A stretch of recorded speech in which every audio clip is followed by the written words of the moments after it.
औज़ुबिल्लाहि समीइल अलीमिल अज़ीमिल हफ़ीज़ बिवजिल करीम व सुल्तानिहिल क़दीम मिनर रिजिल ख़बीसिल मुख़ब्बसिश शैतानिर लईनिर रजीम व क़बीलिही व नफ़्ख़िही व नफ़्सिही व हमज़िही बिस्मिल्लाहिर रहमानिर रहीम।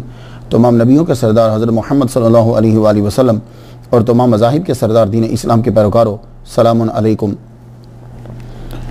आज हाज़ा रहमतुम मिन रब्बी गुफ्तगू जो है वो 87वें मरहला में पहुँच गई। और जिस हस्ती को सरनामा कलाम बनाया है वो हज़रत सैयदना सलार मसऊद गज़नवी अलवी हनफी शहीद रहमतुल्लाह अलैह। तारीख़ विलादत आपकी 21 रजब 405 हिजरी है, 14 जनवरी 1015 ईस्वी, और तारीख़ शहादत आपकी 14 रजब है 424 हिजरी, 14 जून 1033 ईस्वी बनती है। तो तकरीबन उम्र जो है वो टोटल आपकी 19 साल बनेगी। सैयद अब्दुल कादिर गीलानी अल हसनी वल हुसैनी रहमतुल्लाह अलैह 11वीं वाले पीर से 65 साल कबल पैदा हुए। आप उनसे 65 साल कबल पैदा हुए। आज 2015 में दुनिया से गए हुए आपको 981 साल जो हैं वो हो चुके हैं। और आपका मज़ार बहराइच शरीफ यूपी इंडिया में है। जो अल्लाह की मानता है ज़माना उसे जानता है। ये हस्ती, इनकी गुफ्तगू करने से पहले मैं कुछ थोड़ा सा आपका माइंड जो है वो बनाना बड़ा ज़रूरी है, क्योंकि ज़रा गुफ्तगू कुछ हट कर होगी, तो इसलिए ज़रूरी है कि आप पहले जान लें कुछ।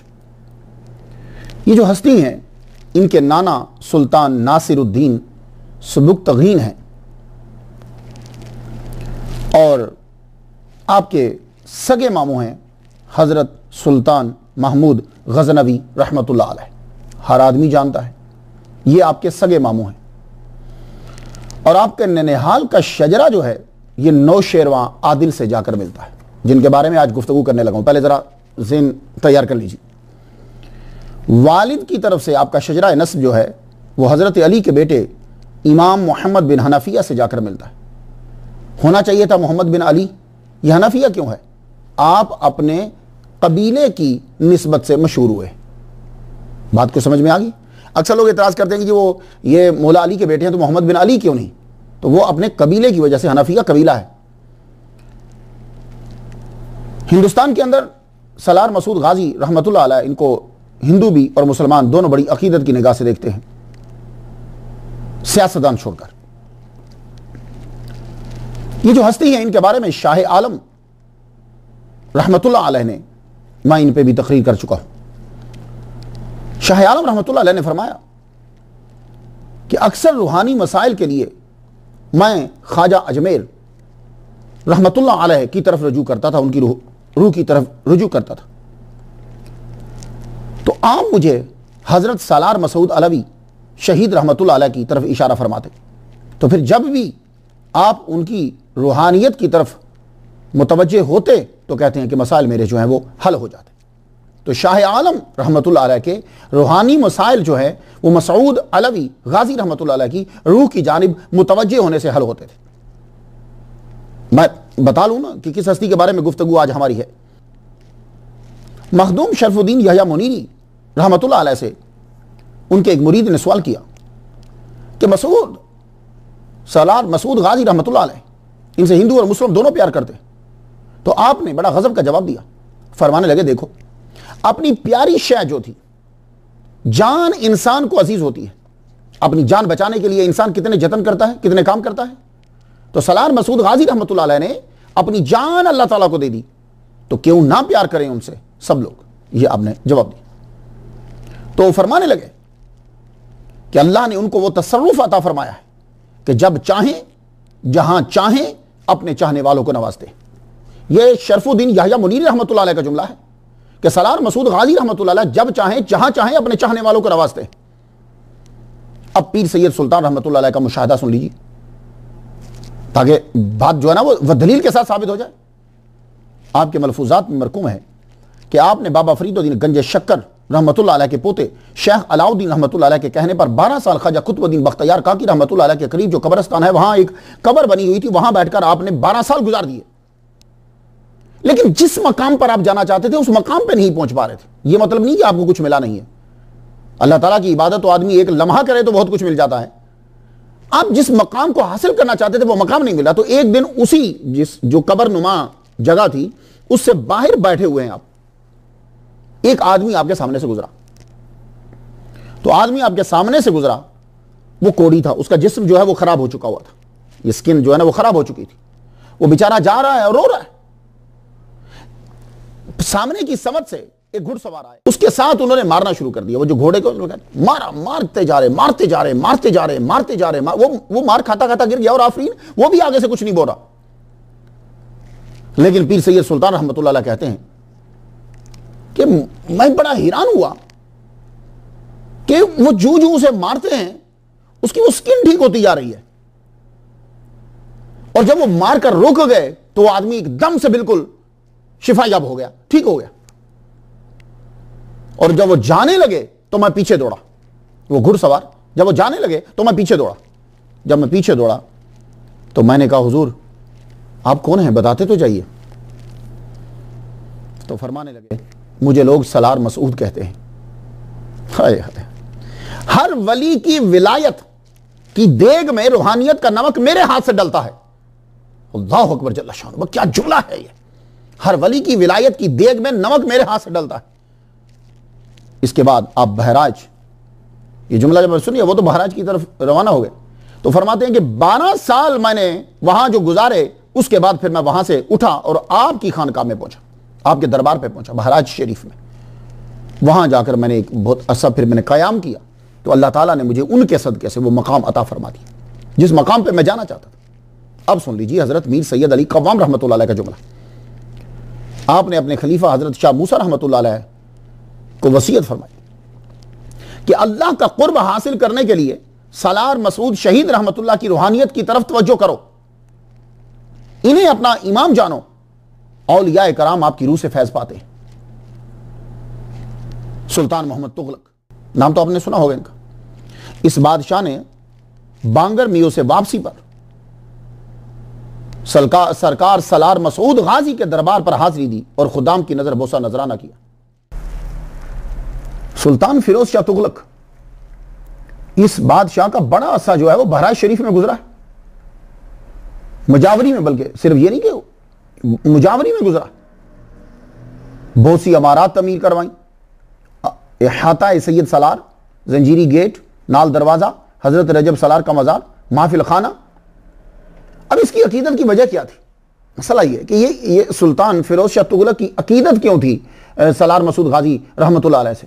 हुआ ये कि सिंध ठट्टा के अंदर ये किले का मुहासरा किए हुए था, फतह नहीं हो रही थी, मुश्किल बड़ी थी। तो इसकी जोजा ने, उसके सामने किसी ने तस्करा किया, हजरत मसूद सलार गाजी रहमतुल्लाह अलैह का तस्करा किया, करामत बयान करी। तो उसी वक्त इसने अल्लाह ताला से अर्ज किया, अल्लाह ताला अगर तू मुझे फतह अता फरमाता है इस वली कामिल के सदके से, मैं इस वली कामिल के दरबार पर खुद भी जाके तेरे नाम पे तकसीम करूंगी और मैं अपने खामद को भी वहां भेजूंगी। ये इसने, इसे आप मन्नत कह लीजिए जो कह लीजिए, कि यानी मैं तेरे नाम पर वहां जाके तकसीम करूंगी, वहां जो गरीब रहते हैं, और मैं खुद भी हाजिर दूंगी और इन्हें भी भेजूंगी मुझे जब मौका मिलेगा। ये इसने जब मन्नत मान ली तो अल्लाह ताला ने क्या करम फरमाया, अल्लाह ताला ने करम किया कि 2 दिन बाद अल्लाह ताला ने फतह अता फरमा दी।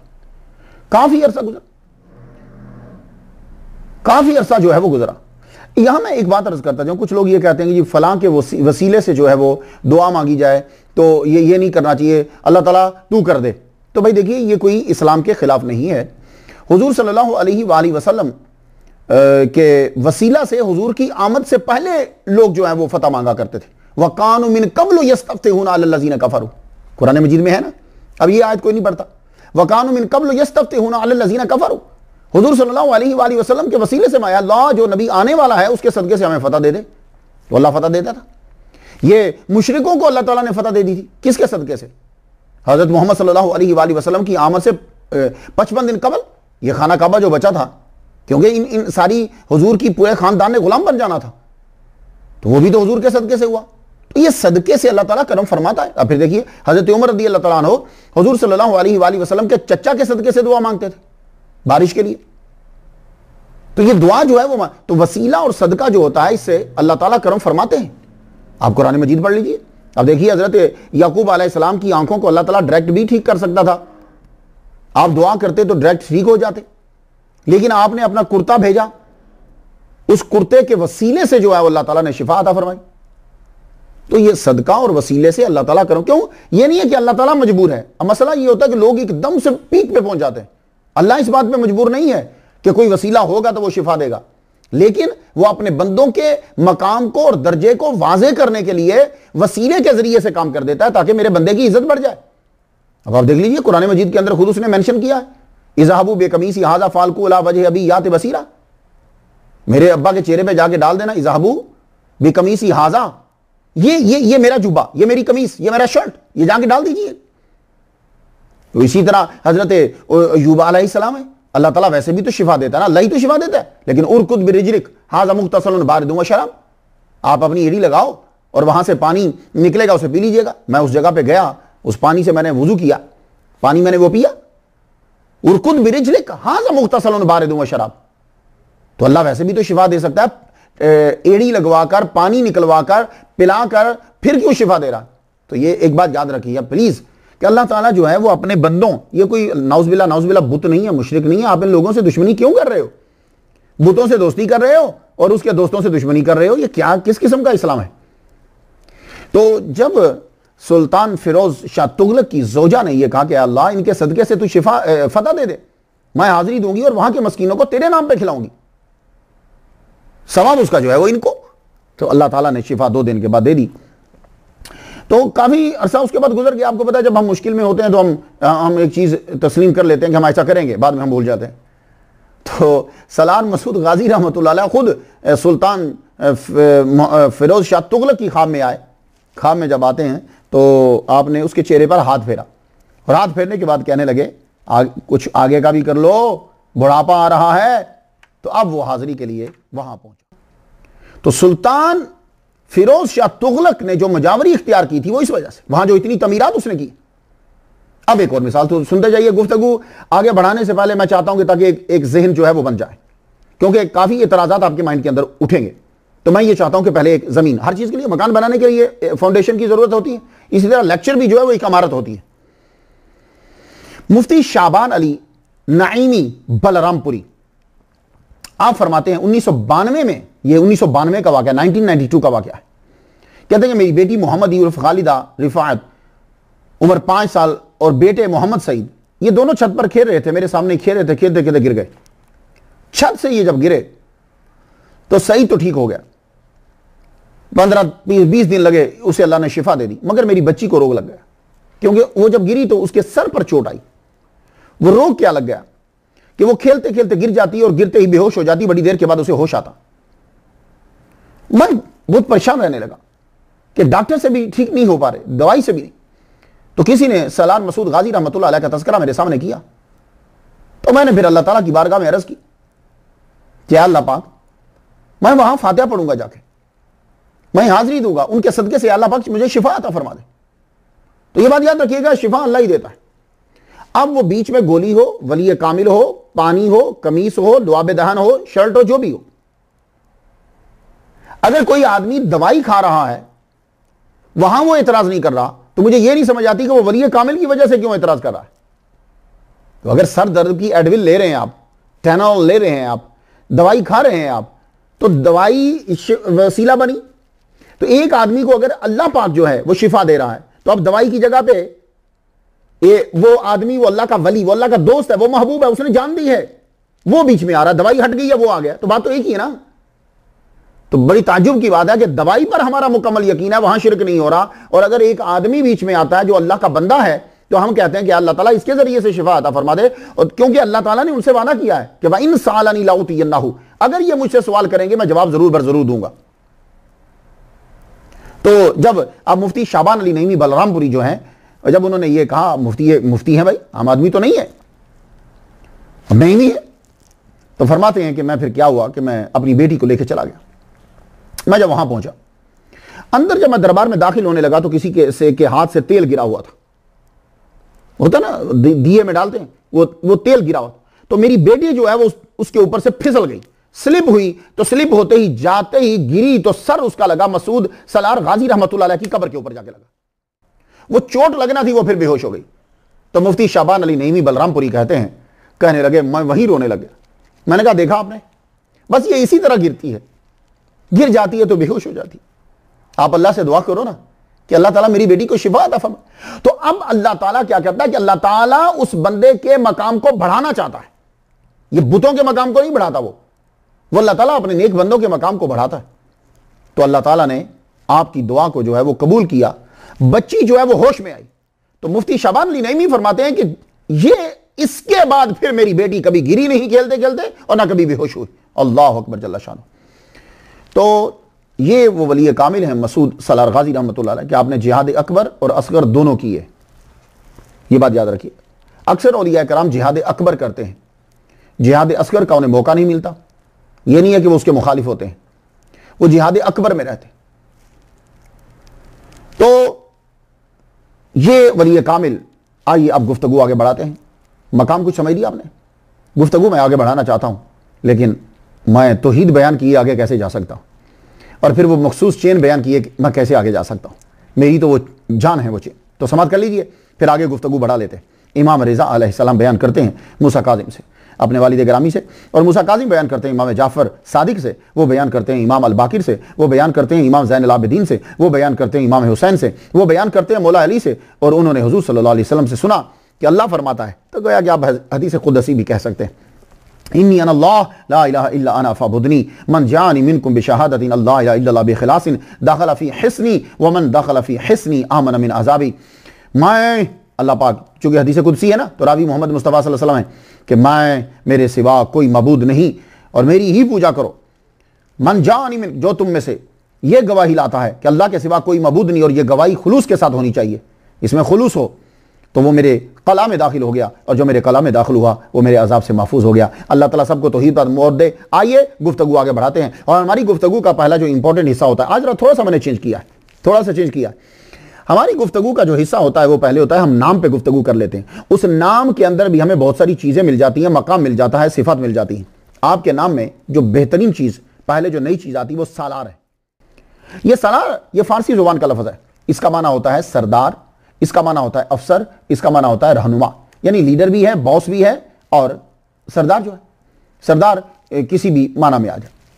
तो जहां जहां फारसी बोली जाती है वहां उन लोगों को जो मैदान जंग में डटकर मुकाबला करते थे, वतन कौम को बचाते थे, उन्हें यह टाइटल दे दिया जाता था। तो यूं समझ लें कि यह सालार जो है यह तमगाए जुरत है, भैया समझ लीजिए।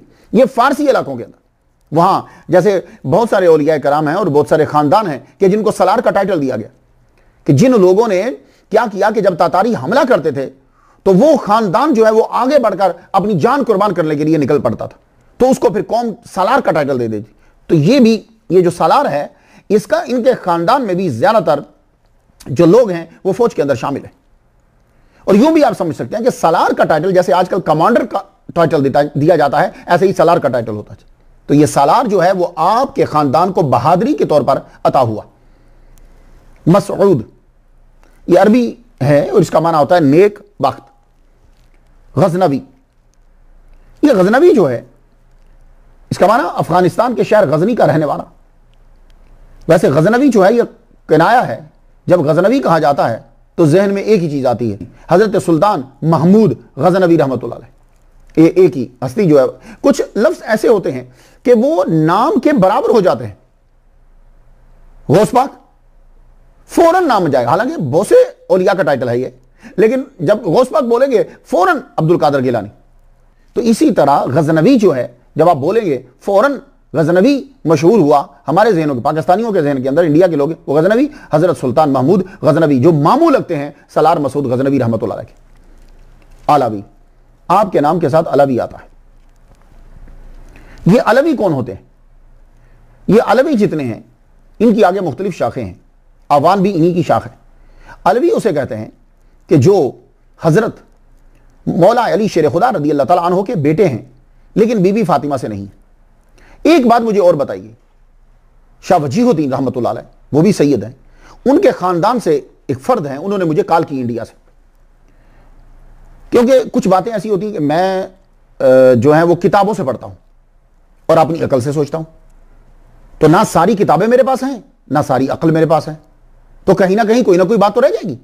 तो इसलिए जितने भी खानदान हैं, मैं उनके आबा अजदाद का जब तज़किरा करता हूं तो मैंने पहले से कह दिया है कि मैं उनकी तरह से बयान नहीं कर सकता। उनका इल्म मेरे से ज्यादा है, उनकी अकीदत मेरे से ज्यादा है। तो वो वजीहुद्दीन रहमतुल्लाह अलैह, मैंने उनको अलवी कहा, तो उनके जो खानदान से हैं उन्होंने मुझे फरमाया, कहने लगे कि अलवी एक दौरा ऐसा भी गुजरा है कि सादात को नौकरी नहीं दी जाती थी एहतराम की वजह से। यह बात कहते थे कि जो हसन हुसैन की औलाद है, बीबी फातिमा की औलाद है, इनको हम अपने पास नौकर नहीं रखेंगे, क्यों? बेअदबी है। तो अब होता क्या था कि जब उनको नौकर नहीं रखते थे एहतराम की वजह से, उन बेचारों को कहीं भी नौकरी नहीं मिलती था, वो जाएं तो जाएं कहां? तो फिर वो खुद को कह देते थे हम अलवी हैं, कि बीबी फातिमा की औलाद से नहीं है, मौला अली की औलाद से। तो ये भी एक दौर गुजरा। तो आप अलवी हैं लेकिन आप वाकई ही मौला अली की औलाद से हैं, मौला अली के बेटे मोहम्मद बिन हनफिया और उनकी औलाद से आपका शजरा नस्ल। तो फरहंग आसफिया में यूं है, सालार मसूद बिन सलार साहू बिन अताउल्लाह गाजी बिन ताहिर गाजी बिन तैयब गाजी बिन मोहम्मद गाजी बिन उमर गाजी बिन बतल गाजी बिन अब्दुल मन्नान बिन मोहम्मद हनफिया बिन अली उल मुर्तज़ा। ये मैंने फरहंग आसफिया से, वो भी एक सैयद साहब की लिखी हुई बड़ी टॉप की लुगत की किताब है। तो सलार मसूद गाजी रहमतुल्लाह अलैह मौला अली की औलाद से हैं। बात को समझ में आ गई? अब आ जाइए, उनके नाम के साथ गाजी लगता है, उनके नाम के साथ शहीद भी लगता है। बहुत पुरानी बात है।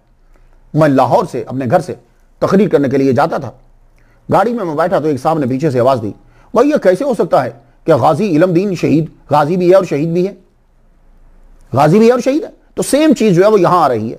सलार मसूद गाजी शहीद रहमतुल्लाह अलैह, गाजी भी है और शहीद है। ये गाजी कौन होता है? तो गाजी की जमा गुजात आती है, गुजात। ये गजा से बना है। गजवा, गजवा का नाम सुना होगा, गजवा। तो गजवा क्या होता है? वैसे तो डेफिनेशन गजवा की तो ये है, जिस जंग के अंदर हुजूर सल्लल्लाहु अलैहि वसल्लम बनफ्से नफीस शामिल हों, खुद आप मौजूद हों, जैसे बद्र है, उहुद है, इसे गजवा कहते हैं। क्यों? हुजूर जाहिरी तौर पर वहां मौजूद है, लेकिन गजवा का माना जंग होता है। तो अब जो गजवा से कामयाब पलटा, दीन को फैलाने के लिए गया था और कामयाब पलटा, भागा नहीं, कामयाब पलटा, जिंदा वापिस आया, उसे कहते हैं गाजी। और जिसने अपनी जान कुर्बान कर दी, कामयाब वो भी पलटा, लेकिन उसे कहते हैं शहीद। तो गाजी और शहीद दोनों एक साथ हैं। तो गाजी हैं तो फिर शहीद कैसे? शहीद हैं तो फिर गाजी कैसे?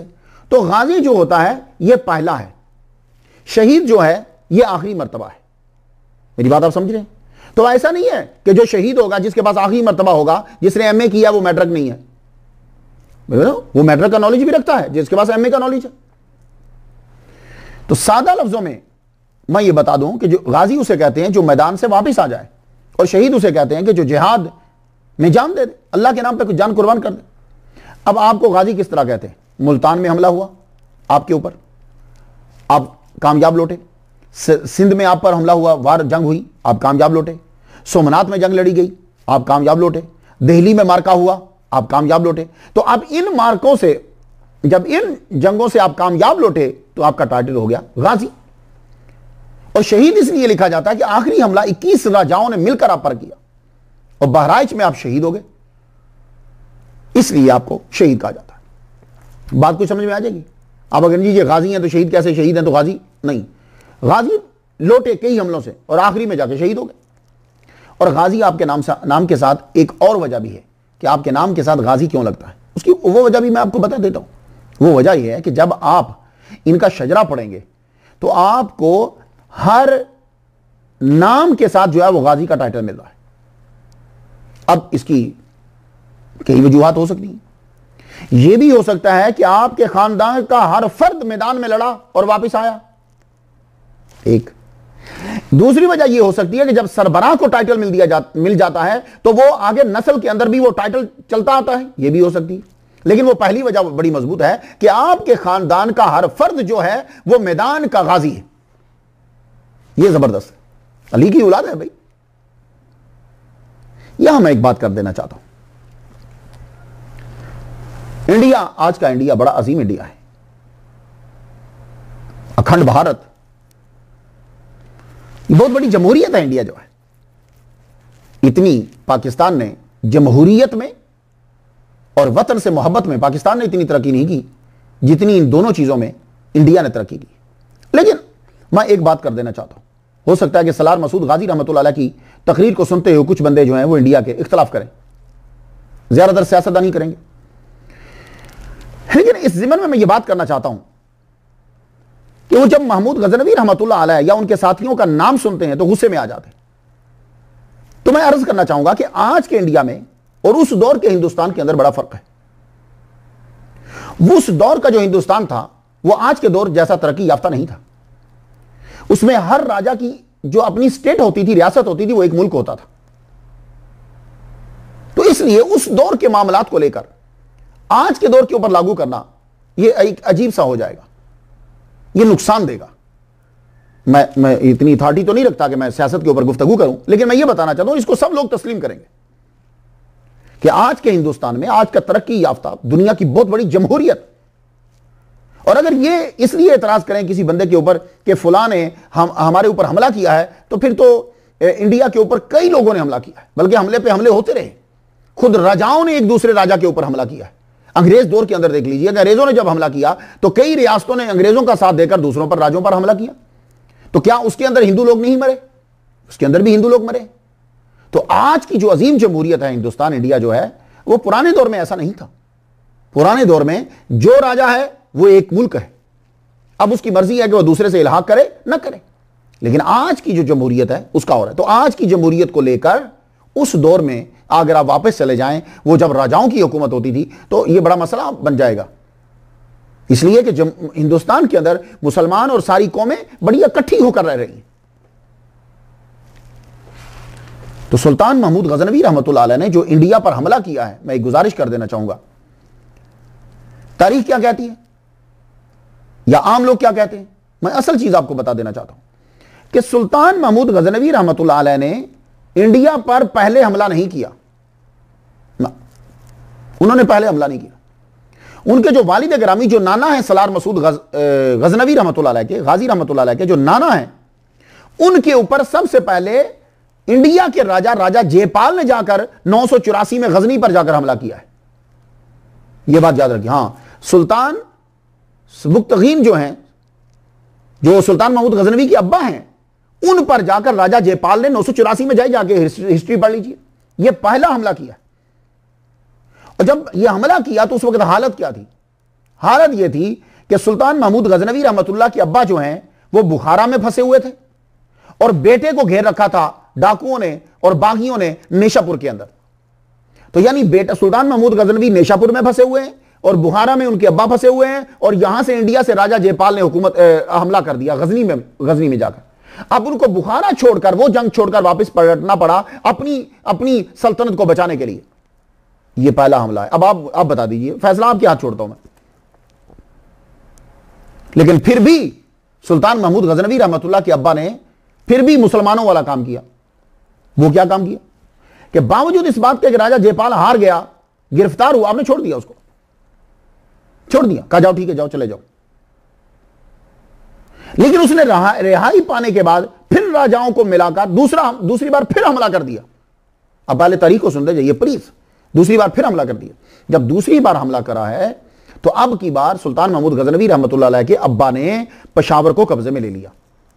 कहा कि यह पेशावर एक ऐसी जगह है कि जहां ये बैठकर मंसूबे बनाते हैं, तो पेशावर में मेरा कब्जा होगा, मेरा गवर्नर होगा, तो ये मेरे मुल्क में दाखिल नहीं होंगे, यही मसला हल हो जाएगा। तो ये दूसरी बार में, और उस बार फिर राजा जयपाल को छोड़ दिया। ये जरा सोचते, राजा जयपाल को दूसरी बार फिर छोड़ दिया सुल्तान महमूद गजनवी रहमतुल्लाह के अब्बा ने। लेकिन इस अब की बार जब छोड़ा तो अब की बार यह कहा था कि तुम बाजगुजार बनोगे, तुम ये चीजें तुम्हें अदा करना पड़ेंगी, आइंदा तुम हमला नहीं करोगे, तुम अपने मुल्क में रहो, यहां से आगे मत बढ़ना। देखो ये दूसरी बार तुमने किया। लेकिन अब वो मानने के बाद फिर चला गया। तो आप जानते हैं कि दूसरी बार जो उसने हमला किया था, जब सुल्तान महमूद गजनवी के वालिद ने छोड़ दिया, दूसरी बार राजाओं को मिलाकर 3 लाख प्यादों का लश्कर सवार छोड़कर, और सलार मसूद गजनवी के पास टोटल जो है वो 60,000 फौज थी। अब 3 लाख से ज्यादा फौज के साथ 60,000 की फौज जो है वो दिफा कर रही है। ये चीज मद्देनजर नहीं है। तो राजा जयपाल ने 3 लाख की फौज के साथ दूसरी मर्तबा हमला की, लेकिन आपकी बार फिर छोड़ दिया। तीसरी बार फिर इसने हमला कर दिया, 1001 में जाकर हमला किया, पेशावर में जाकर। अब सुल्तान महमूद गजनवी के पास 10,000 टोटल है, इतनी फौज। अब जब हमला किया है तो राजा 5,000 लाशें छोड़कर गया। अब मगर महमूद गजनवी रहमतुल्लाह अलैह ने तीसरी मर्तबा फिर राजा जयपाल को छोड़ दिया, गिरफ्तार करने के बावजूद छोड़ दिया। तो कहा कि अब तुम जाओ। अब ये वापस जब आया तो वापस आकर इसने आग में कूद कर खुदकुशी कर ली और अपने बेटे राजा आनंदपाल को जो है वो अपना नायब बना दिया। लेकिन पूरी इंडिया के अंदर सुल्तान महमूद गजनवी के खिलाफ नफरत जो है ये बखेर गया। तो मैं अर्ज करना चाहता हूं, अगर कोई साहब सुन रहे हो, वैसे तो डिस्कस करनी ही नहीं चाहिए, लेकिन मैं अर्ज ये करना चाहता हूं कि सुल्तान महमूद गजनवी रहमतुल्लाह अलैह का नाम सुनते ही या उनके खानदान का नाम सुनते ही लोग ये समझते हैं कि सुल्तान महमूद गजनवी जो है वो उसने सोते हुए उठकर इंडिया पर हमला कर दिया। नहीं, सुल्तान महमूद गजनवी पर 3 मरतबा पहले हमला हुआ। 3 लाख प्यादा फौज के साथ हमला हुआ है। दूसरी मरतबा, पहले हमला हुआ, छोड़ दिया। दूसरी मरतबा हमला किया, राजा जयपाल को छोड़ दिया। तीसरी मरतबा उसने हमला किया, राजा जयपाल को छोड़ दिया। 3 मरतबा छोड़ दिया। लेकिन राजा जयपाल ने मरती दफा खुद को आग में जलाकर नफरत पैदा कर दी पूरी इंडिया के अंदर, राजाओं के अंदर, और कहा कि इसे मारो, अगर तुम इसको नहीं मारोगे तो फिर तुम लोग तबाह हो जाओगे। तो अब राजा जो थे, उस वक्त राजाओं का मरकज होता था गुजरात सोमनाथ का जो मंदिर है। आपकी समझ में बात आ गई है? तो सुल्तान महमूद गजनवी रहमतुल्लाह अलैह ने इंडिया पर पहले हमला नहीं किया, उसके ऊपर 3 मरतबा हमला हुआ है। तो जब 3 मरतबा हमला हो गया तो अब सुल्तान महमूद गजनवी ने अपनी सल्तनत को बचाने के लिए उस जानिब हमले किए कि जहां राजा बैठकर मीटिंग किया करते थे। तो इसलिए हमें उस दौर की बात को खींचकर यहां नहीं लाना चाहिए। आज का जो इंडिया है वो एक बहुत बड़ी, दुनिया की बहुत बड़ी जमहूरियत है। इंडिया का हर फर्द अपने मुल्क से जो है वो प्यार करता है, ये बात याद रखिएगा। तो आज के और उस दौर के दोनों में फर्क है। तो वो राजाओं ने जो गलती की, जो किया है, वो अब आज हम नहीं थोपेंगे। लेकिन अब हम देखना चाहते हैं कि सलार मसूद गजनवी रहमतुल्लाह अलैह, हर वली किसी ना किसी नबी के कल्ब पर होता है, ये बात याद रखिए। तो सलार मसूद गाजी रहमतुल्लाह अलैह ये हजरत सुलेमान अलैहिस्सलाम के कल्ब पर है, हजरत दाऊद अलैहिस्सलाम के कल्ब पर है, ये हजरत यूशा बिन नून के कल्ब पर है, ये हजरत मूसा अलैहिस्सलाम के कल्ब पर है। इन्होंने जिहाद अकबर और जिहाद असगर दोनों किए और फिर जिंदगी का सबसे आला मर्तबा शहादत जो है वो आपने हासिल कर ली। वैसे तो वली बनता ही वो है कि जो मरने से पहले मर जाता है। मूतू क़ब्ल अन तमूतू, मरने से पहले मर जाओ। वली मर जाता है, मरने के बाद वली बनता है। लेकिन वो मूतू क़ब्ल अन तमूतू वो जिहाद अकबर है कि जो आदमी, इंसान खुद से लड़ता है, अपने आप से लड़ता रहता है, हर लम्हे लड़ता है, तलवार उठाए रखता है तौहीद की और उसको मारता रहता है। वो नफ्स को उभरने नहीं देता, शैतान को उभरने नहीं देता, उसके वसवसों को चलने नहीं देता, शैतान के लश्करों के साथ लड़ता रहता है। वो ये जिहाद अकबर होता है, यानी नमाज पढ़ना। तो जिहाद असगर क्या होता है? वो ये होता है कि जब हमला आदमी पर कर दिया जाए, उसकी जिंदगी को मुश्किल बना दिया जाए, तो वो दिफा के लिए उठाता है, उसे कहते हैं जिहाद असगर। अब आ जाइए आपके अजदाद पे गुफ्तगू करते। आपके वालिद का असल नाम जो है वो सालार साहू है। ये सालार मैं आपको बता चुका हूं, और मुझे ये लगता है कि आपके वालिद गिरामी का नाम, असल नाम सालार ही है, कि ये टाइटल ही आपका असल नाम बन गया। ये साहू जो है ये बाद में लगा होगा जब आप इंडिया में आए होंगे। ये इंडिया में, क्योंकि साहू जो है ये हिंदी जुबान का लफ्ज है, और साहू ये इसका हिंदी लफ्ज जो है इसका माना होता है खैरखा, दोस्त।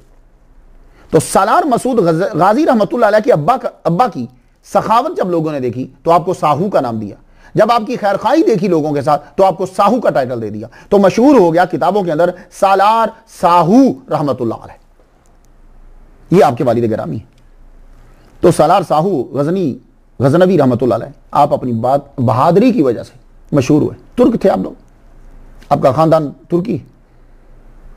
तो आपकी रसाई हो गई सुल्तान महमूद गजनवी रहमतुल्लाह के दरबार तक, और आपकी बहादुरी मशहूर हुई। आपको बहुत बड़ा आला ओहदा दिया गया। आपकी पारसाई को देखकर सुल्तान महमूद गजनवी रहमतुल्लाह अलैह ने अपनी बहन सतरे मुअल्ला का निकाह जो है वो इनके साथ कर दिया। तो सतरे मुअल्ला का निकाह जब इनके साथ कर दिया, ये सितर नहीं है, ये सीन के ऊपर जबर है, सतरे मुअल्ला का निकाह जो है वो इनके साथ जब कर दिया, अब दरबार में बैठने लगे। जाहिर है सुल्तान महमूद गजनवी रहमतुल्लाह के रिश्तेदार हैं, दरबार में बैठने लगे। तो एक दिन दरबार लगा हुआ है, 4 आदमी हाजिर हुए। 4 आदमी आकर कहने लगे, बड़ी ऐसे जैसे कि वो तेज रफ्तारी के साथ आए कि बगैर रास्ते में कयाम किए सफर करते रहे। आते ही कहने लगे कि हम अजमेर से आए, आपके गवर्नर मुजफ्फर खान जो है उसको राय सोम करम ने घेर लिया है, तो आपसे मदद चाहिए। आपने कहा अच्छा।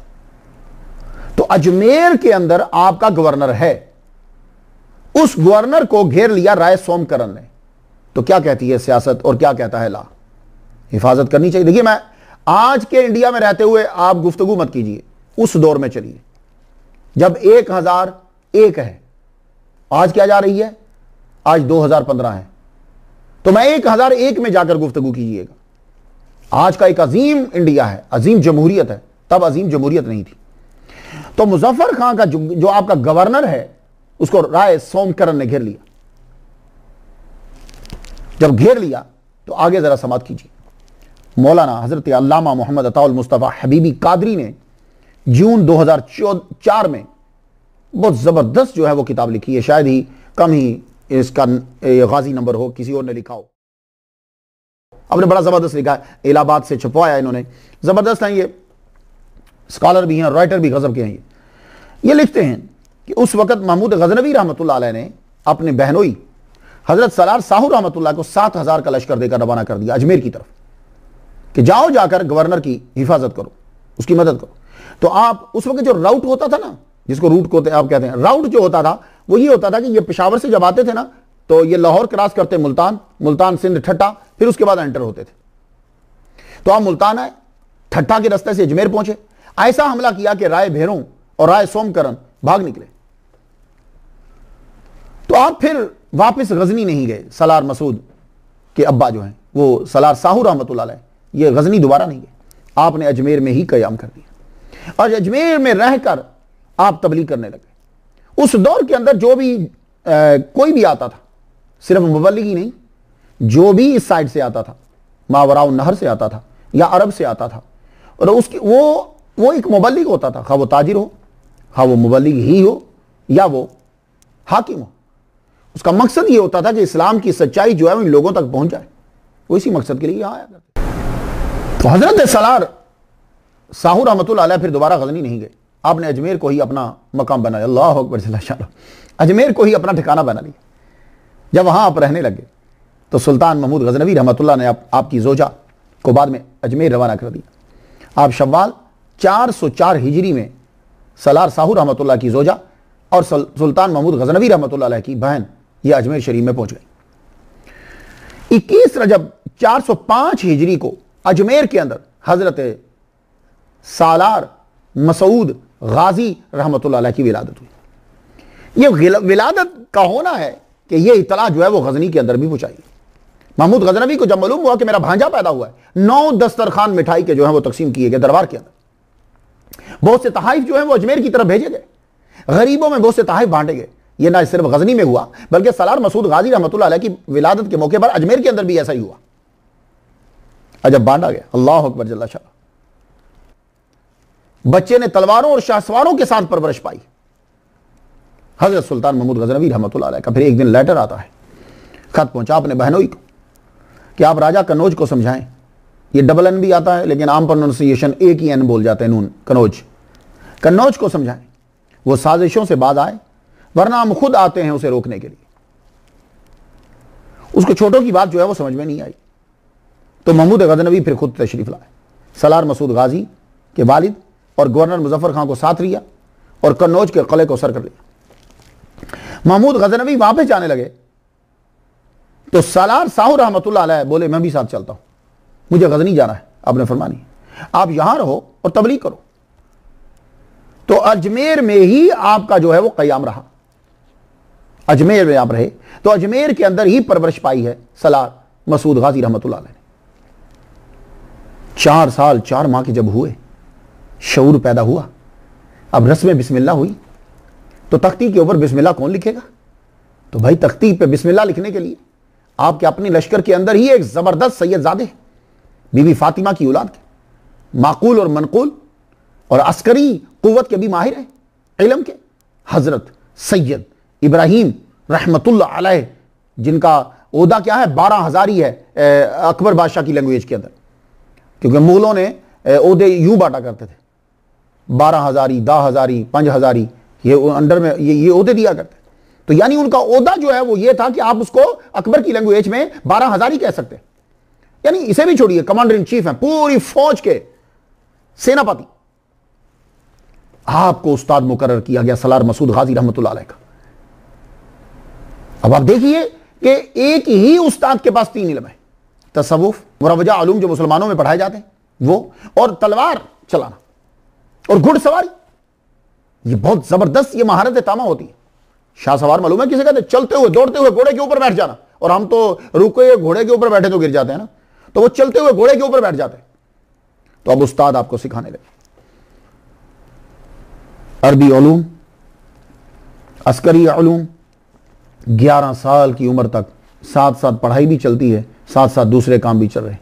पुराने दौर में क्या होता था, आज के तो ये है कि पढ़ाई अलग चीज़ है, अमल अलग चीज़ है, लेकिन वहाँ क्या होता था, वहाँ पढ़ाई और अमल साथ साथ चलते थे। तो जब आदमी पढ़कर निकलता था तो किताबें अमल में आ चुकी होती थी। आजकल तो ये होता है कि किताबें इधर हैं, अमल देखेंगे बाद में। लेकिन उस दौर में, अब ये बचपन का ये आलम है, सलार मसूद गाजी रहमतुल्लाह अलैह का बचपन का ये आलम है, बावुज़ू रहते, फराइज तो छूट ही नहीं सकते, नवाफिल की भी पाबंदी हो रही, नवाफिल की पाबंदी। और ये बात याद रखिए कि शैतान का बड़ा हरबा होता है, पहले वो मुस्तहब्बात छुड़ाता है, फिर वो सुनन छुड़ाता है, फिर आस्ता आस्ता फ़राइज़ के अंदर भी बेड़ा गर्क करता रहता है, और जब समझता है कि फ़राइज़ कबूल नहीं हो रहे तो फिर फ़राइज़ पे पक्का कर देता है। ये आज का उसका सबसे बड़ा हरबा है शैतान का। जितने लोग मेरी समात कर रहे हैं, बात तकरीर सुन रहे हैं, वो गौर से सुन लीजिए। मुस्तहब्बात छुड़वाएगा, सुनन छुड़वा देगा। देखा आप अक्सर लोग सर पे पगड़ी तो बड़ी दूर की बात है, सर पे टोपी नहीं रखते, नमाज पढ़कर चले जाते हैं, सुनन नहीं पढ़ते। मिलाद शरीफ के ऊपर हदीस मांगेंगे और ये सुनन के ऊपर इतनी पुख्ता हदीसें हैं, बुखारी में, मिशकात में, तिरमिज़ी में, नसाई में, इब्न माजा में, कोई तस्लीम नहीं करेंगे। तो ये क्या है कि शैतान ने सुनन छुड़वा दी, पहले मुस्तहब्बात छुड़ाए, फिर सुनन छुड़ाई। अब क्या है, वो फ़राइज़ भी इस तरह से अदा किए जाते हैं कि वो कबूल नहीं होते। तो एक चीज़ कबूल ही नहीं होती तो शैतान कहता है जाओ पढ़ो या ना पढ़ो, मुझे इससे क्या है, बल्कि जिनकी नहीं होती उन पर जोर देता लो पढ़ो तुम, क्यों, कबूल ही नहीं होगी। तो इसलिए मुस्तहब्बात और सुनन हमारे बुजुर्गान दीन हर चीज पर अमल करवाते थे। तो सलार मसूद गाजी रहमतुल्लाह अलैह को सुनने वालों सुनो, आप बावुज़ू रहते थे। ये स्टोरीज इतनी मैं 12-12, 14-14 दिन जो स्टडी करता हूं, इसलिए नहीं करता कि मैं आपको स्टोरी सुना दूं। मेरा मकसद सिर्फ ये होता है कि आप उनके मानने वाले हो तो ये जानो कि वो ये भी करते थे, हमें भी इसी तरह करना है। अब कितने लोग जाते हैं सलार मसूद गाजी रहमतुल्लाह के दरबार पर, तो कितने वो खुश होंगे अगर आप भी बावुज़ू रहे हर वक्त। कितने खुश होंगे सलार मसूद गाजी अपने चाहने वालों से अगर वो फराइज की पाबंदी करें, अगर वो नवाफिल की पाबंदी करें। नवाफिल में तहज्जुद है, इशराक है, चाश्त है। सलार मसूद गाजी रहमतुल्लाह खुश होंगे, वाह भाई मेरा चाहने वाला आया, ये मेरी बातों पे अमल कर रहा। असल चीज ये है, फराइज और दीवान में भी अपने वालिद गिरामी के साथ बैठते। तो चूंकि आप सुल्तान महमूद गजनवी के भांजे हैं तो अपने फौज वाले तो जानते ही हैं, दूसरे लोग भी जानते हैं। हजरत सलार साहू रहमतुल्लाह अलैह को सुल्तान महमूद गजनवी रहमतुल्लाह का खत मौसूल हुआ कि किला काहेलर के अंदर गवर्नर की जाकर मदद कीजिए, आधी फौज कन्नौज में छोड़िए और आधी साथ ले जाइए और शर पसंदों का जाके कला कमा कीजिए। मोहम्मद अताउल मुस्तफ़ा हबीबी कादरी ने लिखा कि आप काहेलर से फिर रवाना हुए, आधी फौज आपने यहां छोड़ी, आधी फौज लेकर जब आप रवाना हुए तो आपकी फौज अभी पहुंची नहीं है कि शरपसंद वहां से भाग गए। वो डाकू, वो चोर, वो जो दहशतगर्द, वो भाग गए। आपने उनका पीछा किया, उनको पकड़ा, पकड़ने के बाद आपने उनको गिरफ्तार किया, कुछ गिरफ्तार हो गए।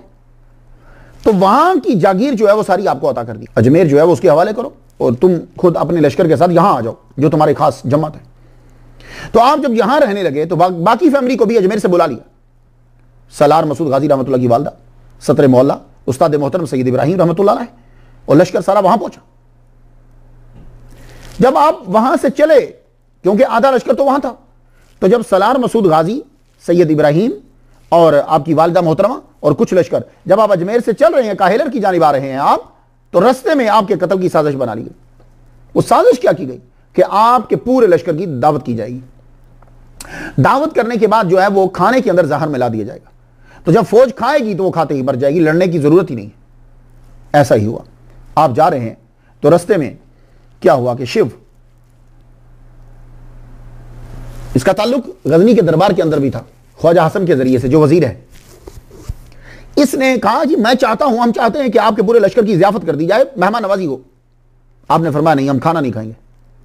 आप वहां से आगे बढ़ गए। आगे जब बढ़े आप, कुछ ही मनाजिल आपने तय की कि फिर दोबारा से उसका बंदा आया, कहने लगा जी ठीक है आप खाना नहीं खाते, तो आप सारे लश्कर के लिए मिठाई भेजी गई। मिठाई जब आप पहुंची तो आपने फौरन से हिदायत कर दी कि कोई आदमी मिठाई नहीं खाएगा, मिठाई को हाथ नहीं लगाना। मिठाई रख दी गई, वो आदमी चला गया, तहफ़ दे दिए, ठीक है तुम जाओ। मिठाई उठाकर पहले जो है वो चेक की गई, जो ही जानवर को खिलाई गई, जानवर मर गया।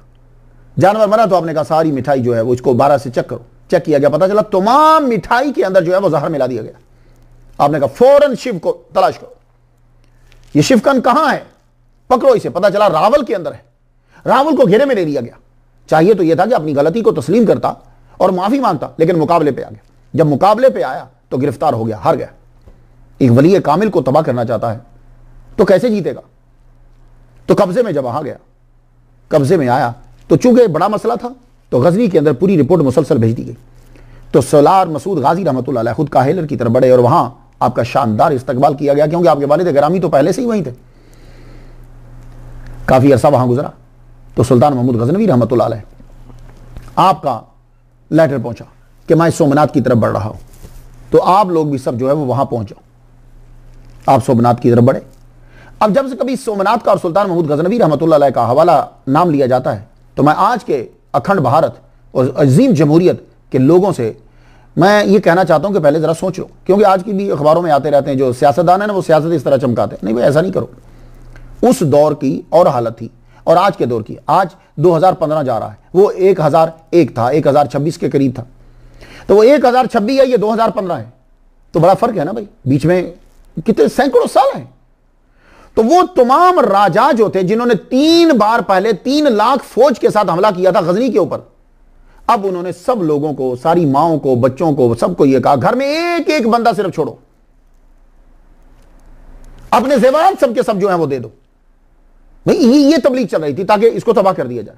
तो यहां सारे राजा जो है वो इकट्ठे होते थे, ये दोबारा हमला होना था, इसलिए सुल्तान महमूद गजनवी ने बाद में हमला किया। तो ये नहीं है कि वो सोए हुए थे और उठ के और एकदम से जाकर उन्होंने सोमनाथ के ऊपर जो है वो हमला कर दिया, नहीं। इसलिए प्लीज पीछे की तारीख को जरा पढ़ लीजिए। तो सुल्तान महमूद गजनवी जो है, इन्होंने ये कहा कि आप भी वहां पहुंचो, क्योंकि ये सारे राजाओं का मरकज है और ये सब राजा मिलकर गजनी की सल्तनत को तबाह करना चाहते हैं। तो मैं चाहता हूं कि मैं इन्हीं के पास पहुंचूं। तो सलार साहू अपनी फौज लेकर वहां पहुंचे। वहां 1026 में ईस्वी में, उस वक्त इनकी उम्र, सलार मसूद गाजी की उम्र जो है वो 11 साल थी। भीमा देव भाग गया और आपने मसूद गजनवी रहमतुल्लाह अलैह को साथ रखा। उसके बाद आप वापस गजनी चले गए। तो ये मसूद गजनवी रहमतुल्लाह अलैह जो है, गाजी रहमतुल्लाह अलैह जो है, ये आपके साथ रहे गजनी।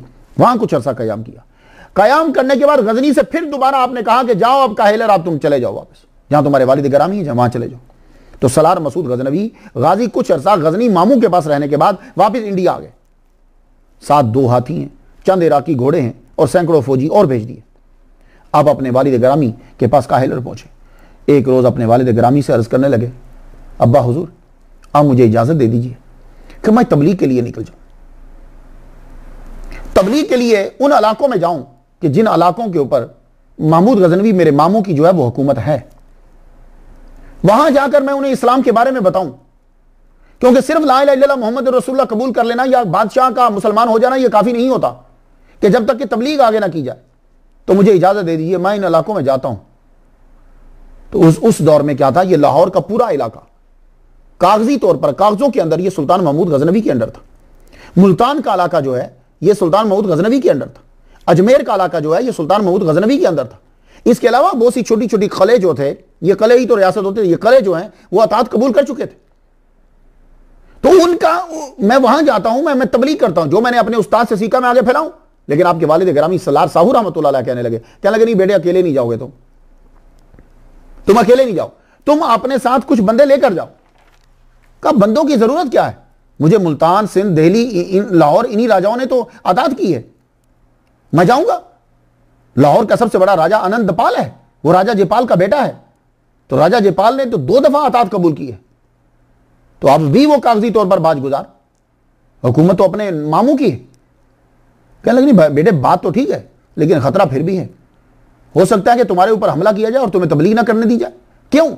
इसलिए कि जो बादशाह मुगल दौर में आए हैं या सुल्तान शमसुद्दीन अल्तमुश के दौर से आए हैं या बाद में आए हैं, उस दौर में बात और थी, उस दौर में लोग फेमिलियर थे, उस दौर में इस्लाम की ताकत का और था। लेकिन जब सुल्तान महमूद गजनवी रहमतुल्लाह अलैह ने यहां इस्लाम की तबलीग के लिए लोग भेजे हैं, या जो सलार मसूद गाजी रहमतुल्लाह का दौर था, वो दौर अजीब और है।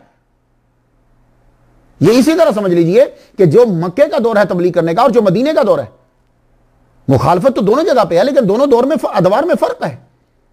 तो सलार मसूद गाजी रहमतुल्लाह अलैह से ये कहा कि बेटे तुम ले जाओ, इसका फायदा ये होगा, इसका फायदा मैं तुम्हें बताता हूं कि जब तुम्हारे साथ आदमी होंगे तो इनकी भी तरबियत होती रहेगी, ये फौज जो है इनकी भी तरबियत होती रहेगी, और दूसरे लोग नफ्सियाती तौर पर आपके पास आएंगे और आपके चाहने वालों के लिए लश्कर जो है वो मुहाफिज होगा। मैंने कहा ठीक है अब्बा हुजूर, आप कहते हैं तो चल पड़े, लेकिन मैं तो ये चाहता था कि मैं अकेला निकलता और मैं ये तबलीग करता, लेकिन वालिद गिरामी की दूरअंदेशी ने काम दिखाया। अब ये जो बंदे साथ चल रहे हैं, जितने आदमी होते हैं उनकी खुराक का बंदोबस्त तो करना होता है ना, खुराक कहां से आएगी? ये इतने लश्कर का, ये जो हजारों का लश्कर है, इसको कहां से खाना देंगे? आप रास्ते में जा रहे हैं तो शिकार के लिए आपने अपने बाज को छोड़ा, बाज को जब छोड़ा तो बाज का तरीका क्या होता है कि बाज सीधा लपकता है शिकार की जानिब, वो बाज लपकने के बजाय दरख्त पे जाकर बैठ गया, वो दरख्त पे जाकर बैठा, आप उसके पीछे गए, आप सोचने लग गए कि इसका जो काम है ये वो नहीं कर रहा, ये दरख्त के ऊपर जाकर क्यों बैठ गया है? तो आप सोचने लगे, उस दरख्त के गिर्द घूमे, घूमने के बाद आपने ये कहा, सलार मसूद गाजी रहमतुल्लाह अलैह ये कहने लगे इस दरख्त को खोदो। जब उसके अतराफ में खोदा गया तो नीचे से बेशुमार सोने का खजाना निकला। फरमाने लगे वाह, ये अल्लाह ताला ने तुम्हारी मदद की है, चलो निकालो इसे और फौज के अंदर तकसीम कर दो, अगले कई माह की तनख्वाहें जो है वो पहले से इन्हें दे दो। तो कई माह की तनख्वाहें जो है वो इनको पहले से दे दी, क्योंकि वली में और आम आदमी में बड़ा फर्क होता है। वली दूसरे दिन का भी नहीं सोचता, लेकिन दूसरे लोगों के लिए देना पड़ता। सब दिया और कहा बाकी वापस कर दो। वापस करने के बाद आपको रास्ते में जो भी गरीब आदमी मिलता, कोई झोंपड़ी वाला मिलता, वो भूखा मिलता, कोई आदमी मदद वाला मिलता, आप उसकी मदद उसी खजाने से करते चले जाते। आप अल्लाह ताला ने आपकी जो है वो ये मदद की। आप चलते चलते तबलीग करते करते आप सिंध में पहुंच गए। अब सिंध का इलाका जो है वो भी इलाका इन्हीं के अंडर आता था। सिंध जब पहुंचे तो राय अर्जुन ने बिला वजह हमला कर दिया। अब जब उसने हमला कर दिया तो आपने एक पहली दफा मैसेज पूछाया सलार मसूद गाजी रहमतुल्लाह, आपने फरमाया देखो मुझे ना तो सिंध में रुकना पसंद है, ना तेरे आगे झुकना पसंद है, ना तो सिंध में रुकना पसंद है, ना तेरे आगे झुकना पसंद है। मेरा मकसद सल्तनतें हासिल करना नहीं है, मैं तो उन्हीं इलाकों में फिर रहा हूं जो इलाके पहले से मेरे मामू के हैं। मुझे तबलीग करना है, लोगों को बताना है कि अगर तुमने इस्लाम का नाम सुना है तो इस्लाम असल में है क्या, क्योंकि मुखालिफ प्रोपेगेंडा बहुत ज्यादा है, मुझे उसके बारे में बतलाना है। लेकिन नहीं, राय अर्जुन ने जब हमला कर दिया तो आपने अपने जर्नैल अमीर हसन अरब और अमीर बायजीद को 5000 का लश्कर देकर भेजा। फरमाया जाओ समझाओ, नहीं समझता तो भगाओ। वही हुआ, ना समझा फिर भगाया, माल छोड़ कर गया। आपने जाने दिया, आपने मारा नहीं, आपने फरमाया जाने दो, हमारा मकसद मारना नहीं है, वो माल जो है वो लेकर तकसीम कर दो। और हमें चूंकि क्रॉस करना है, मुल्तान पहुंचना है, तो ये दरिया इंडस जो है ये हमें क्रॉस करना है, तो इसलिए ये दरिया क्रॉस करने के लिए कश्तियां जो है वो बनवाई जाए इसी खर्चे से।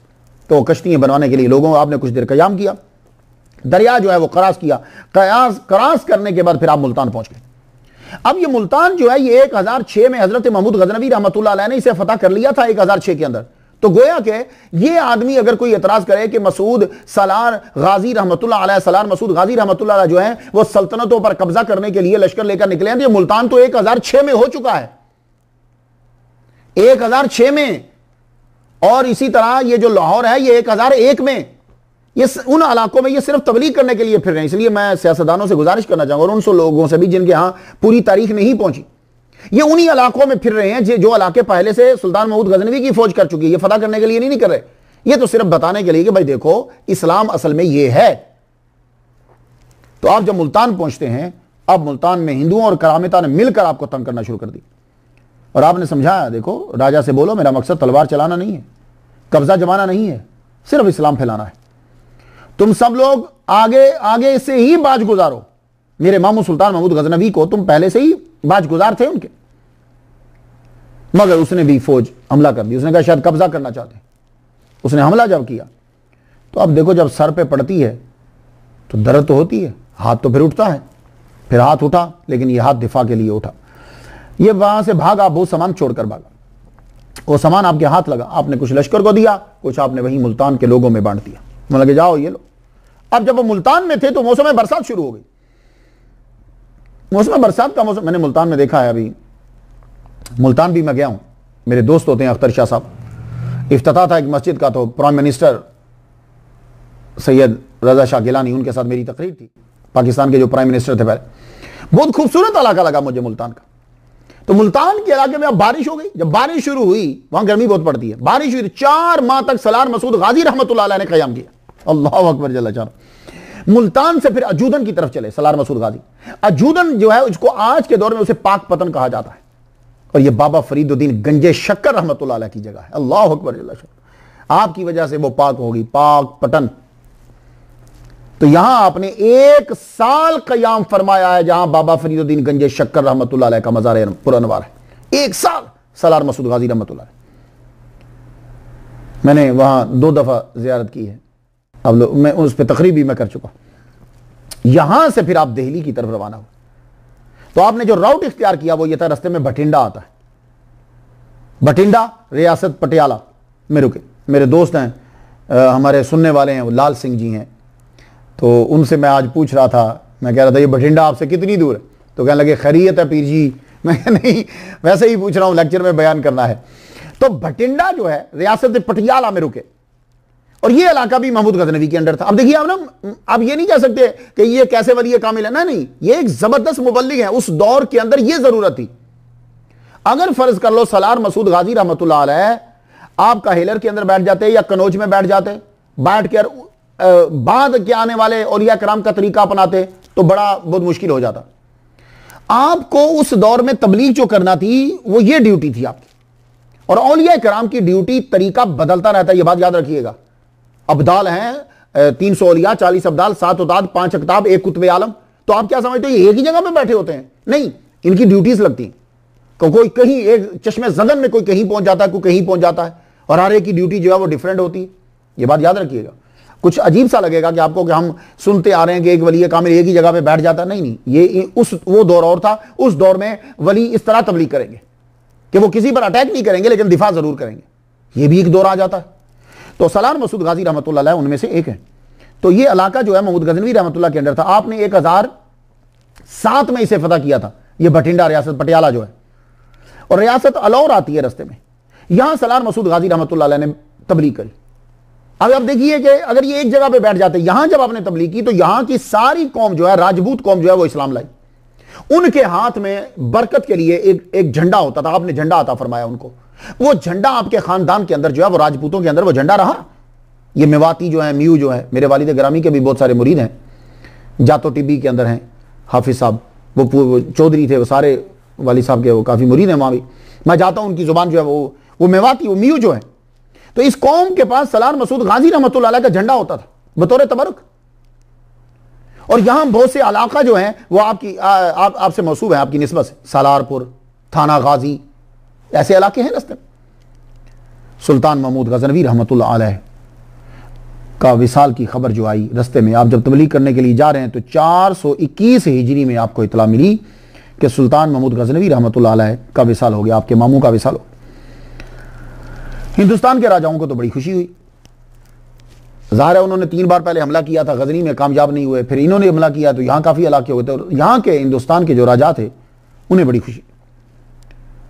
अब गाजी सरकार जो है ये दिल्ली की तरफ जब बढ़े तो राजा महपाल जो हैं वो आपके मुकाबले पर आ गए।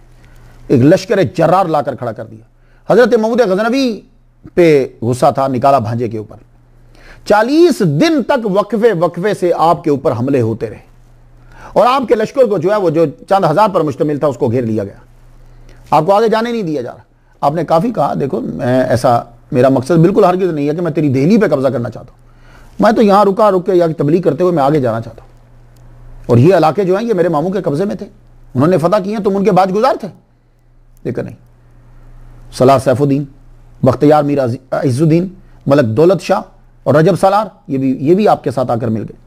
फिर एक बार राय महपाल जो है इसको दावत इस्लाम दी, उसने कबूल नहीं की। आपने फरमाया मुझे तेरी सल्तनत से कोई सरोकार नहीं है, लेकिन वो ना माना, फौज उसने नहीं हटाई। अब जब एक रात आप अशरफ अल मलक से मशवरा कर रहे थे कि राय गोपाल ने चुपके से गुर्ज का हमला कर दिया, उसने गुर्ज से जब हमला किया तो आपके यूं नाक पर आके वो गुर्ज लगी और ये सामने के दांत जो है वो टूट गए। तो यहां दांत के ऊपर जो है वो चोट आई, नाक मुबारक जख्मी हुआ। अल्लाह अकबर जल्ला शान। तो अशरफुल मलक जो हैं उन्होंने पलट कर जो राय गोपाल पर जब वार किया तो गर्दन काट के रख दी उसकी। लड़ाई शुरू हो गई। राजा की फौज तो लाखों तक पहुंचती थी, आपके पास चंद हजार थे। मीर इज़्ज़ुद्दीन जो है वो शहीद हो गए। फिर जो सलार मसूद गाजी ने हमला किया, जम के किया, राजा श्रीपाल, राजा महपाल कत्ल हुए। दिल्ली में आपने 6 माह 16 दिन जम के तबलीग की। मीर इज़्ज़ुद्दीन शहीद रहमतुल्लाह अलैह का दिल्ली में मज़ार बनाया आपने। अमीर बायज़ीद जाफर को 300 सवार देकर वहां मुकर्रर किया और कहा जरूरत पड़े तो मजीद मुलाजिम रख लेना और तबलीग करो, तुम्हारी जात से किसी को नुकसान नहीं पहुंचना चाहिए, बस हाँ दिफा होता है। तो एक बात याद रखिएगा, जितने भी लोग हैं दुनिया के अंदर, कोई ऐसा आदमी वो किसी भी मजहब से ताल्लुक रखता हो, मैं उससे पूछता हूं कि अगर तुम्हारे ऊपर कोई हमला करे तो तुम क्या कहते? पूरी दुनिया के अंदर दावा था उन लोगों को जो भक्षु हैं, जो बुद्धिस्ट हैं, इन्हें यह दावा था कि हम किसी को कुछ नहीं कहते, हम जमीन की भी चीजों को नहीं मारते, हम जूता भी नहीं पहनते, हम कीड़ी को भी नहीं मारते। बर्मा में देख लीजिए उन लोगों ने किस तरीके से मारा। अब जो भी उनका कोई इतराज या जवाब जो भी कुछ होगा, लेकिन मैं आपसे यह कहना चाहता हूं दुनिया में कोई ऐसा नहीं है, कोई ऐसा नहीं है कि उसके ऊपर जब कोई अटैक होता है तो वो आगे से चुप करके बैठा हो। हालांकि ईसा अलैहिस्सलाम की तालीम क्या है कि कोई तुम्हारे मुंह के ऊपर तमाचा मारे तो दूसरी गाल आगे कर दो, और तुम्हें कोई 1 मील खींचे तो तुम 1 मील तक खुद घिसटते हुए चले जाओ। क्या उनके मानने वाले भी इसके ऊपर अमल कर रहे हैं? हरगिज़ नहीं कर रहे, कहीं नहीं है। हाँ, मीडिया की अपनी बादशाहत है, यह बात याद रखिएगा। तो जब इतराज किसी पर अटैक होता है तो मैं इतना पूछना चाहूंगा सब लोगों से कहीं में, कि जब आप पर अटैक होता है तो फिर बताइए कि आपका लॉ क्या कहता है, आपके मुल्क का और आपके मजहब का लॉ क्या कहता है। जब आपकी चीजों को छीना जाता है तो फिर आपका क्या कहता है, देखिए। और वैसे किसी आदमी को मारना या किसी आदमी को तकलीफ देना यह इस्लाम के अंदर सरासर ज्यादती और जुल्म है, और अल्लाह ताला पसंद हरगिज नहीं करता। वो दुनिया के जिसने यह कहा कि जंग और मोहब्बत में हर चीज जायज होती है, उसी इस्लाम के अंदर एक हुक्म है कि जब जंग हो रही हो, इन्नल्लाह ला युहिब्बुल मुअतदीन, हद से मत बढ़ना, हद से बढ़ने वालों को अल्लाह पसंद नहीं करता। ये ऐन जंग के अंदर भी ये ऑर्डर हमें आ रहा है, जबकि पूरी दुनिया में बाकी में यह कि जंग और मोहब्बत में सब जायज है। हमारे यहां ऐसा नहीं है। हमारे यहां ना मोहब्बत में सब जायज है, ना हमारे यहां जंग में सब जायज है। हमारे यहां हर चीज एक लिमिटेशन होती है, एक हद होती है, उस हद को क्रॉस नहीं करना होता। तो आप पर जब हमला हुआ, आप आगे बढ़े। अब वहां से दिल्ली से मेरठ की जब रवाना, दिल्ली से आप मेरठ रवाना हुए, वहां का राजा आपके मामू का दोस्त था, उसने आपकी आमद पर खुशी मनाई और तहाइफ दी आपको। आपने फरमाया मुझे तो सिर्फ यहां रहकर तबलीग करना है, थोड़ा अरसा रुकूंगा फिर तबलीग के लिए आगे बढ़ जाऊंगा, मुझे तुम्हारी सल्तनत से न तहाइफ से कोई गरज नहीं है। तो सुल्तान कुतुबुद्दीन ऐबक ने 1194 ईस्वी में सलार मसूद गाजी रहमतुल्लाह अलैह की याद में मेरठ के अंदर मैदान में एक आलीशान गुंबद बनवाया था। आपने जहां जहां तबलीग की, कई इलाकों में यादगारें हैं, आपसे मंसूब है। मुरादाबाद के कुर्बो जवार में कई इलाके, मुरादाबाद, हमारे उस्ताद मोहतरम सैयद नईमुद्दीन मुरादाबादी, जिनकी वजह से पूरी दुनिया में लोग नईमी कहलवाते हैं। नईम है ना, नईम, उसकी वजह से नईमी कहलवाते।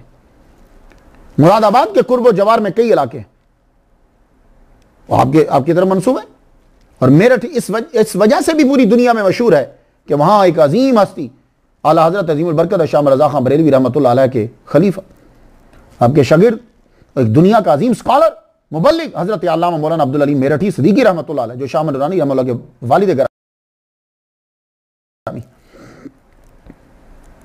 तो मुख्तलिफ इलाकों से होते हुए सलार मसूद गाजी रहमतुल्लाह अलैह तबलीग करते हुए, क़याम करते हुए जिला बाराबंकी पहुंच गए। आपको ये जगह पसंद आ गई।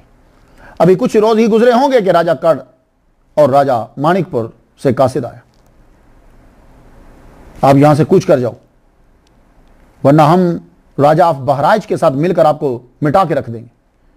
आपने फरमाया अल्लाह मालिकल मुल्क तुतिल मुल्क मन तशाओ, भाई मुल्क तो अल्लाह ताला जिसे चाहता अता करता है, मुझे तुम्हारी जमीनों से कोई गरज ही नहीं, सरोकारी नहीं, मुझे तो इन इलाकों में अल्लाह का नाम पहुंचाना है, उसका पैगाम पहुंचाना है मुझे। मगर उनको महमूद गजनवी का बदला लेना था। सब राजाओं को गुस्सा वो था, क्योंकि राजा जयपाल जो है वो खुद को मारकर, उसने जो खुद को आग में जला लिया था। कुछ तो ये कहते थे कि ये तरीका था हिंदुओं के अंदर कि जो 3 जंगें हार जाए तो वो खुदकुशी कर ले, और कुछ ने कहा नहीं, उसने खुद को आग में जलाकर एक चंगारी मुसलमानों के खिलाफ जो है वो भड़का दी थी। हालांकि राजा जयपाल को बावजूद इस बात के कि 3 बार उसने हमला किया सुल्तान महमूद गजनवी के ऊपर, सलार मसूद गाजी रहमतुल्लाह के मामू के सल्तनत पर 3 बार हमला किया, इसके बावजूद उन्होंने उसको छोड़ दिया था, लेकिन उसने वादा खिलाफी की, बदहदी की। तो गुस्सा राजाओं का था, महमूद गजनवी का निकाल रहे थे, कहते मौका मिल गया कि आप सलार मसूद गाजी को मारो। तो जहां कहीं उन्होंने अपना दिफा किया, उनके मुरीदों ने, उनके चाहने वालों ने, मानने वालों ने जहां कोई थोड़ा सा दिफा किया, कह दिया कि ये लोग जो है ना वो ये मार रहे हैं लोगों को। राजा देव नारायण और राजा भोजपुत्र ने आपके कत्ल की साजिश बनाई, मगर वो साजिश जो है वो नाकाम हो गई, बंदा पकड़ा गया।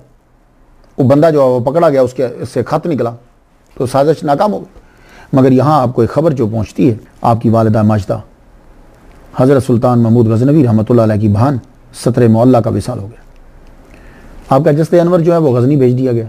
तो सलार मसूद गाजी रहमतुल्लाह की वालिदा माजिदा जो है, उनकी कब्र जो है वो गजनी के अंदर है। तो इससे एक तब्दीली ये आई कि आपके वालिद ग्रामी सलार साहू गाजी रहमतुल्लाह आपके पास आ गए। उनका जब विसाल हुआ तो आपके वालिद ग्रामी सलार साहू रहमतुल्लाह काहिलर से हाकिमियत छोड़ दी, सब कुछ छोड़ दिया, आप टोटली अपने बेटे के साथ चलकर तबलीग पे निकल गए। अब हाकिमियत बिल्कुल टोटल खत्म कर दी। तो बहराइच शरीफ में जाकर कयाम किया, आज जो बहराइच शरीफ के नाम से मशहूर। तो इस शहर में तबलीग के लिए अपने चचा हजरत सलार सैफुद्दीन रहमतुल्लाह अलैह को भेजा। तो बहराइच शरीफ के अंदर सैफुद्दीन रहमतुल्लाह को भेजा, मगर वहां के राजाओं ने आपको कत्ल करने के लिए घेरे में ले लिया। तो उनकी मदद के लिए खुद सलार मसूद गाजी रहमतुल्लाह बहराइच पहुंचे। 27 रमजान 423 हिजरी को बहराइच में पहुंच गया। यहां ज्यादा भेरों कौम जो है वो रहती थी, ये सूरज को पूजते थे। आपने हजरत सुलेमान अलैहिस्सलाम की सुन्नत अदा करते हुए इन्हें रोका। अनारकली तालाब के किनारे एक पत्थर था जिसमें सूरज की तस्वीर बनी हुई थी, बाला रख कहते हैं। हर इतवार को लोग जमा होते थे। आपकी आमद के होते ही राजा तो भाग गए, जंग टल गई। फिर आपने कई रोज उन लोगों को तौहीद का सबक दिया। दरख्त के नीचे आप बैठ जाते, वो जिस दरख्त के नीचे आप बैठे, आप कहने लगे मुझे इस दरख्त से खुशबू आ रही है, मोहब्बत की खुशबू आ रही है, और ये इस बात का इशारा था कि आपकी कब्र मुबारक यहीं बनेगी। तो लोग वहां जो आते, वो बहुत बड़ा पत्थर था, सूरज की पूजा करने। आप उसे बता देखो ये सूरज, ये जो सूरज है ये अल्लाह की मखलूक है, ये उसके हुक्म से चलता है, ये रुकेगा नहीं। तो जब ये रुक नहीं रहा तो इसको कोई हरकत दे रहा है, जब हरकत दे रहा है तो वो बड़ा हुआ ना जो इसको हरकत दे रहा है। ये तो नहीं बड़ा, इसको क्यों पूछते हो? और क़यामत के दिन ये सूरज ये भी खत्म हो जाएगा। इज़ा शम्स कुव्विरत व इज़ा नजूमुन कदरत व इज़ा जिबालु सुय्यिरत व इज़ा इशारु उत्तिलत व इज़ा वहुशु हुशिरत। अब वहां बैठकर अनारकली तालाब में तबलीग कर रहे हैं उनको। कई लोग इस्लाम उन्होंने कबूल की। चंद हफ्तों के बाद आपको बहराइच में यह खबर पहुंची कि आपके वालिद ग्रामी हजरत सलार साहू का विसाल हो गया। 1032 में आपके वालिद ग्रामी को सतरख में दफना दिया गया। आपने अब मुस्तकिल बहराइच में अपना ठिकाना बना लिया। एक रोज में आपको कई राजाओं का पैगाम मिला कि आप ये जगह छोड़ दो वरना हम आपको न छोड़ेंगे। आपने उसकी तरफ कोई ध्यान नहीं दिया, दरख्त के नीचे इबादत में मसरूफ हो गए। झाड़ियाँ कटवा दी आपने, खूबसूरत मस्जिद बनवाई, मस्जिद के इर्द गिर्द बाग बनाया ताकि लोग बैठें, मस्जिद की खूबसूरती में इजाफा हो। और 21 से ज़्यादा राजाओं ने जो गुजरात में सुल्तान महमूद गजनवी को ना हरा सके, पेशावर में ना हरा सके, आज उनके भांजे को हराने के लिए इकट्ठे हो गए 21 राजा। और ये जो सलार मसूद गाजी रहमतुल्लाह पर हमला है, ये हमला मामू की वजह से, गुस्सा उन पर था, निकाला बिस्परे, ताकत सियासत सब मिल गए। भरपूर हमला। इस हमले में आपके कई साथी शहीद हुए। आप हैरान हो जाएंगे कि सुल्तान महमूद गजनवी के भांजे को शहीद करने के लिए मजहब के नाम पर चंदा और बंदा इकट्ठा किया गया। बहराइच में जो जंग हुई है मामूली नहीं हुई। यूं ही समझ लीजिए कि एक बहुत बड़े बादशाह को मारने के लिए, जैसे सुल्तान महमूद गजनवी को गजनी के अंदर जाकर राजा जयपाल ने जो है वो मारने की कोशिश करी, इतना बड़ा लश्कर, और ऐलान कर दिया गया कि कोई मर्द घर में नहीं रहेगा, एक रहेगा बस जाके घर को संभालने के लिए, और औरतें अपने जेवरात दे दें, चांदी सोना सब कुछ दे दिए। अब राजाओं की तरफ से हमला हुआ, आपने दिफा किया। हजरत अमीर नसरुल्लाह ये आपकी बाईं तरफ थे, हमला शुरू हुआ, ये भी शहीद हो गए। इनका मज़ार जो है वो बहराइच से 12 मील दूर है। हजरत रजब सलार, इनका ये बहराइच से 3 माइल्स दूर है, इनको भी शहीद कर दिया। अब वहां पीर हटेला के नाम से आप मशहूर है। बहराइच से 7 फरलांग के फासले पर हजरत सलार सैफुद्दीन रहमतुल्लाह अलैह का मज़ार। जोहर के बाद सलार मसूद गाजी रहमतुल्लाह अलैह ने शुहदा की नमाज अदा की और दफनाया, और फरमाया सुनो, एक दिन इन शुहदा के अजसाद की वजह से इस्लाम की रोशनी आएगी। 14 रजब को कुरान पढ़ते हुए मैदान में दाखिल हुए। हजरत सिकंदर दीवाना आपके साथ है, और आपका वो वफादार कुत्ता के जो अस्तबल में रहता था, वो कुत्ता भी वो साथ। पता नहीं अब ये सारे साथ क्यों चले। आपने अपनी वफादार घोड़ी पे आप खुद सवार हुए, और आपकी मौजूदगी में हमला शदीद हुआ। फौज के पांव उखड़े, आपके जस्ते अनवर पर काफी जख्म आ चुके थे। आप कुछ देर सस्ताने के लिए दरख्त के नीचे बैठे, तो राजा सहरदेव ने छुप कर जो तीर मारा, तो आप दरख्त के नीचे उसी पे जो कहा था ना, मोहब्बत से खुशबू, मोहब्बत की खुशबू आती, बैठे हुए, और सिकंदर दीवाना यहाँ साथ बैठे हुए, तो जख्म काफ़ी आ चुके हैं। अब बैठे, उसने तीर का जो वार किया, तो तीर यहाँ से निकलता हुआ यहाँ से निकल गया, बिल्कुल वही जैसे मैदान करबला के अंदर हज़रत अली अस्कर के गले में तीर मारा था ना, तो यहाँ से क्रॉस करता हुआ यहाँ से निकल गया था, यही हाल। और आप एकदम से नीचे जब गिरे, तो सर आपका सिकंदर दीवाना रहमतुल्लाह अलैह की गोद में। हाय हाय, ला इलाहा इल्लल्लाह मुहम्मदुर रसूलुल्लाह जब जोर लगा के कलमा पड़ा, तो खून तेजी से निकला, और यह खून रब ताला को बड़ा अजीज।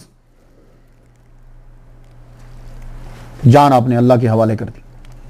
हर तरफ से राजाओं ने फिर जब जान लिया कि आप शहीद हो गए, तो तीरों की बुछाड़ कर दी, तीरों की बुछाड़ की। सिकंदर दीवाना भी वहीं शहीद हो गए, घोड़ी भी शहीद हो गई, वो भी अल्लाह की राह में कुर्बान हो। तो आज मीडिया के दौर में लफ्ज़ जिहाद को बदनाम किया जाता है। जिहाद इस्लाम के अंदर सिर्फ तलवार उठाना नहीं है, ये बात सब सुन लीजिए गौर से। जिहाद क्या है? जिहाद का माना होता है कोशिश करना। तो मेरे नज़दीक अल्लाह ताला के अहकामात पर अमल करने के लिए हालात को हमवार करना। फिर गौर से सुन लीजिए, मैं बार बार कह रहा हूं, लोगों ने सिर्फ समझा कि ये तलवार उठाना, कत्ल करना, मार देना, ये तो सारे मजहबों में है। कोई आकर सामने आकर खड़ा कह दे कि हम कत्ल नहीं कर रहे या मार नहीं रहे, लेकिन इस्लाम के अंदर क्या है? फिर सुनिए, अल्लाह ताला के अहकामात पर अमल करने के लिए हालात को हमवार करना। इस मकसद के लिए जब आप कोशिश करते हैं तो वो जिहाद कहलवाता है, और इसकी अब कई अक़साम है। हजरत अब्बास फरमाते हैं कि अल्लाह की राह में कोशिश करना जिहाद है। हजरत जुनैद बगदादी फरमाते हैं तौबा में कोशिश करना जिहाद है, कि आदमी तौबा करे, अपने गुनाहों की माफी मांगे। हजरत फुज़ैल फरमाते हैं कि हुसूल इल्म में कोशिश करना जिहाद है।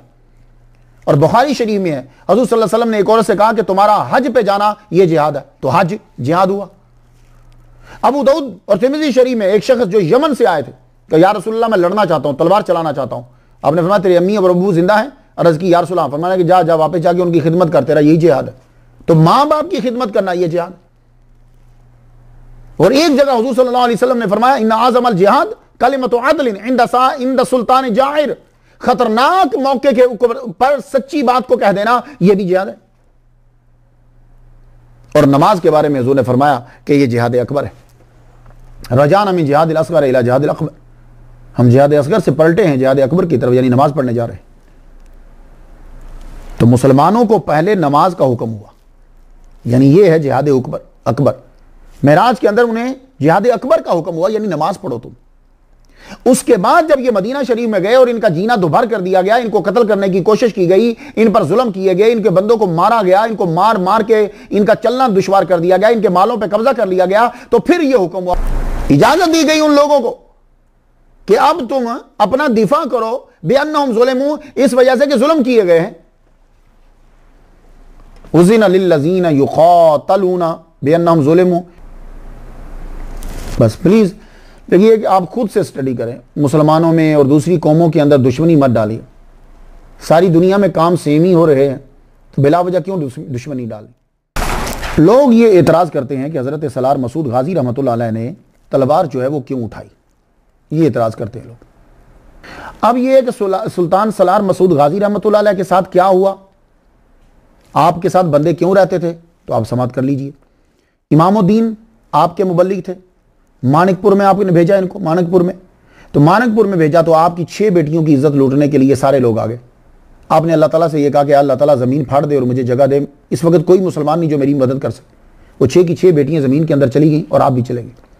हर साल वहाँ हर साल मेला लगता है, 7 जुमेरात को 7 मेले होते हैं, ये आज भी है। हज़रत मीर इमादुद्दीन को तबलीग के लिए भेजा। आपने शेख सादुल्लाह शहीद रहमतुल्लाह से ये कहा कि अजान दो, वो अजान दे रहे थे, एक हिंदू आया, उसने आकर आपकी गर्दन काट दी। उसके बाद जब उनका जनाजा पढ़ने लगे तो हमला कर दिया।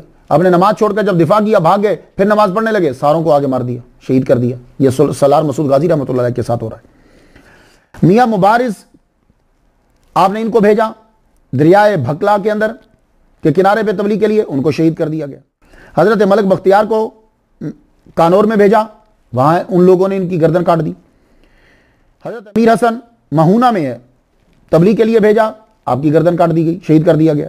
मीर सैयद इज़्ज़ुद्दीन को म्यू भेजा, उनको शहीद कर दिया गया, लाल पीर के नाम से मशहूर है। और आपका एक मुबल्लिग आपने बनारस की तरफ भेजा, मलिक अफजल, उसको शहीद कर दिया गया, वहां गर्दन काट दी गई।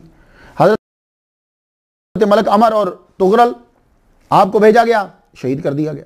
आपके एक और मुबल्लिग थे मीर सैयद कासिम, इन्हें भेजा मद्दोसर के अंदर, शहीद कर दिया, गर्दन काट दी। आपके एक और मुबल्लिग आपने भेजे गुलरुख रहमतुल्लाह अलैह, उनको शहीद कर दिया गया। हाजी शरीफ रहमतुल्लाह अलैह को अनीलपुरा में भेजा, शहीद कर दिया गया। मीर सैयद अब्दुल्ला आपको जिला लखनऊ में भेजा गया, शहीद कर दिया गया। हजरत उमर को, ये आपके एक मुबल्लिग थे, उनको जिला प्रतापगढ़ में भेजा गया, वहां शहीद कर दिया गया। अब आप मुझे बताएं, ये इतने बंदे मार दी, क्या ये तारीख में आपके ज़हनों में हैं? नहीं है ना, तो बस। अब इसके बाद, इन दोनों चीजों के बाद, अब हजरत सलार मसूद गाजी रहमतुल्लाह अलैह का दिफा जो है वो फिर आपने मद्देनजर रखना है। तो क्या इनको छोड़ दे? नहीं। और आपको भी आखिरकार बहराइच में उस दरख्त के नीचे तीर मारा गया, यहां से तीर निकला, आप शहीद हो गए।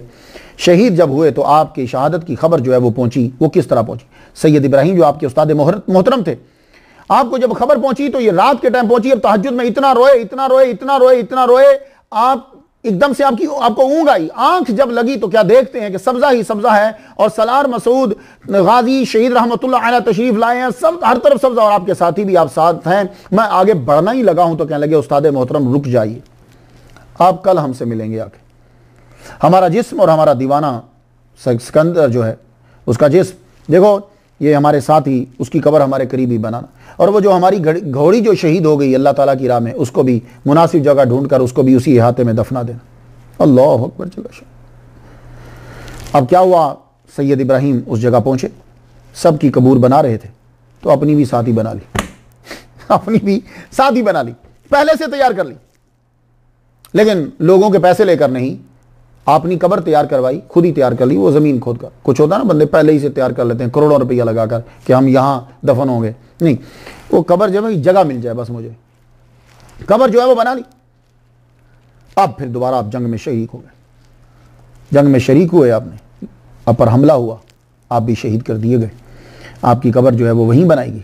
ये मज़ार जो आपका इतना बड़ा नजर आता है, ये कैसे बना? तो आपका मज़ार सैयद जमालुद्दीन रहमतुल्लाह अलैह ने बनाया। वो कब्र के ऊपर जो ये बाद में बड़ा जो है, ये बाद में बना। सैयद जमालुद्दीन रहमतुल्लाह अलैह ये भी अरब से आए थे। लोगों ने इनके सामने सलार मसूद गाजी रहमतुल्लाह अलैह की बड़ी तारीफें की, बड़ी करामतें बयान की। आपने कहा अच्छा, बड़ी करामतें सुनी। आप हिंद हिजरत करके तशरीफ लाए थे, जिला बाराबंकी में आप रहते थे, तो आपने एक रोज़ हाजिरी दी और दुआ किया, अल्लाह ताला इनके सदक़े से मेरी बेटी को बीना कर दे। मेरी बेटी रोती है, उसकी आंखें नहीं हैं, वो देख नहीं पाती, मैं रोज़ा तमीर करवाऊंगा। सैयद जमालुद्दीन घर तशरीफ लाए, कुछ दिन गुजर गए कि आपकी बेटी जो है, जिनका नाम भी ज़हरा बीबी है, उनका रोज़ा वहीं है, सलार मसूद गाजी रहमतुल्लाह के पास ही है। तो वो ख्वाब में ये देखती हैं कि आवाज़ आ रही है, मजमा लगा हुआ है, तो लोग कह रहे हैं कि सलार मसूद गाजी आए हैं, सलार मसूद गाजी आए हैं, ये लोग कह रहे हैं। तो कहती हैं कि मैं देख नहीं पाती, मेरी आंखें नहीं है, यानी बिनाई नहीं है, तो मैं देख नहीं सकती। तो मैं कह रही हूं कि काश के मेरी भी आंख होती तो मैं सलार मसूद गाजी रहमतुल्लाह अलैह को देख लेती। तो मैंने ऐसे महसूस किया कि जैसे कोई मेरे करीब है, तो वो मुझे लेके उनके करीब जा रहा है। तो मैंने कहा अल्लाह मुझे भी आंखें दे कि मैं भी इनको देख लूँ। तो अल्लाह ताला ने फ़ौरन से मुझे आंखें दे दी, तो मैंने आंखें खोल कर उन्हें देखा। अल्लाह अकबर जल्ला शान। तो ये वो ख्वाब बयान करती हैं कि मैंने उनको देखा तो अल्लाह ने बिनाई अता फरमा दी। तो जब मैं पीछे उनके चली हूं तो इतने में मेरी आंख खुल गई। तो बीबी ज़हरा ने फिर कहा अब्बा मैं उनके दरबार पे हाज़िरी देना चाहती हूँ। वालिद ग्रामी ने एहतमाम किया, अब वहाँ पहुँची। फिर वहाँ सारा मज़ार का सिलसिला जो है वो जारी हुआ। सैफुद्दीन सलार गाजी रहमतुल्लाह का भी मज़ार आप ही ने तमीर करवाया और इस ख़ानदान सैयद ख़ानदान के बहुत सारे मज़ारात जो हैं वो वहाँ हैं। अब जब उनके मज़ार पर जाएँ तो बेशुमार रहमतें जो हैं वो आप पाएंगे। आप शहीद हैं, वली कामिल हैं, अव्वल मुबल्लिगीन में से। वहाँ हाज़िरी का तरीका क्या है सुन लीजिए सब लोग। वली कराम, वैसे तो औलिया सब ज़िंदा होते हैं, लेकिन कुछ औलिया ऐसे हैं कि जो शहीद हैं, कुरान की मोहर लग गई कि वो ज़िंदा है। तो जब आप सलार मसूद गाजी रहमतुल्लाह की कब्र पर हाज़िरी दो तो प्लीज़ और ज़्यादा मोहतात हो जाओ, क्योंकि वो शहीद हैं और शहीद के बारे में कुरान ये कहता है कि शहीद ज़िंदा है बल अहयाउन वलाकिन ला तशऊरून, लेकिन तुम जानते नहीं। इसलिए किसी और वली के बारे में कोई कहे कि ज़िंदा नहीं या नहीं, गुफ्तगू शायद तूल पकड़ जाए, लेकिन ये वाहिद वली ये कामिल है कि जिसके बारे में अगर कोई कहे कि वो ज़िंदा नहीं है अपनी कब्र में तो गुफ्तगू तूल नहीं पकड़ेगी। आयत पढ़ दीजिएगा, मुनकर कर इनकार करने वाला खुद ही काफिर हो जाएगा, क्योंकि वो कुरान का इनकार करेगा। तो जब अशरफ जहांगीर सिमनानी रहमतुल्लाह, जिनकी वजह से हम अशरफी कहलाते हैं, जो भी जाए कम अज कम आधा घंटा दरबार के ऊपर रुके।